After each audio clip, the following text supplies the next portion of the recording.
Joseph Valtellini back with me, seeing all those highlights, brought back some great memories. We were fortunate enough to call all those fights you saw here in 2017. Which one jumped out in your mind?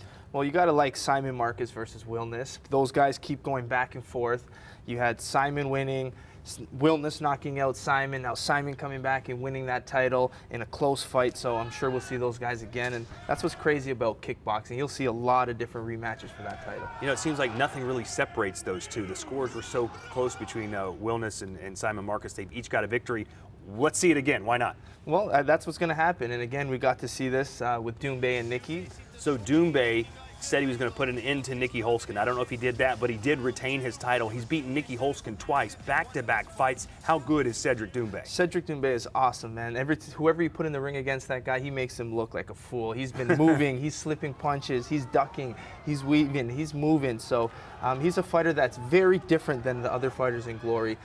A lot of kickboxers are really structured, straightforward, but that movement, flash, and flare is really fun to watch, so expect a lot more from him in 2017. Another fighter that looks almost untouchable right now has to be our heavyweight champion, Rico Verhoeven. He keeps getting better and better, and against Lazar barely laid a glove on him the whole 5 rounds. Well, that just shows how technical he is, and Lazar's known for that power punching, and he thought that power was going to be enough to hurt Rico, but Rico just looks so strong, so durable, and he's got, so many different guys wanting him, but no one seems to have a chance. You know, people ask me all the time who my favorite fighter is in Glory. I try not to answer, but occasionally I do give it up. It's got to be ARTEM VAKHITOV. This guy has the entire package, and his title defense against Saulo Cavallari was flawless. He doesn't look like your typical fighter, and that's what's amazing about VAKHITOV. Very soft-spoken. His body looks like mine. It's just a dad well, a little body. better than that. A little better than that. Yeah. He plays the piano, very soft-spoken, but man, he's a beast in the ring. And what he did to Cavallari is just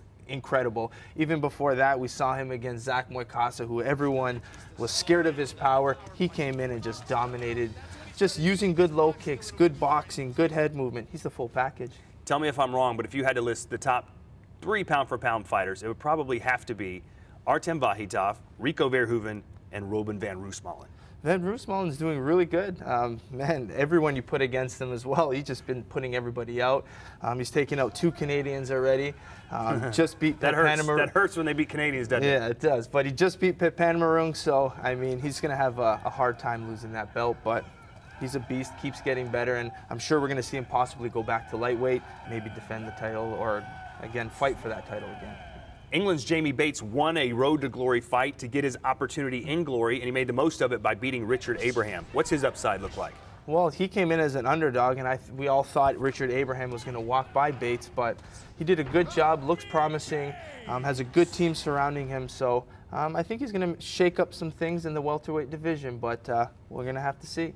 So those are some young fighters to keep our eyes on. This next guy is not young by any means, but I can't take my eyes off of him. CATALIN MOROSANU is must-see TV. Yeah, he's a veteran of the sport, newer to Glory, but that guy's fought everyone in the division. He's so exciting to watch. When we saw him in February, he had the whole Romanian community behind him, screaming in Chicago. And when he landed that big knockout, he just threw everything behind it, and he ended up on the floor from throwing all that power behind it. So I'm excited to see him back in Chicago. It was certainly a left hook for the ages. The #1 promoter of kickboxing worldwide returns to the theater at Madison Square Garden for Glory 43 New York, July 14th. Don't miss it.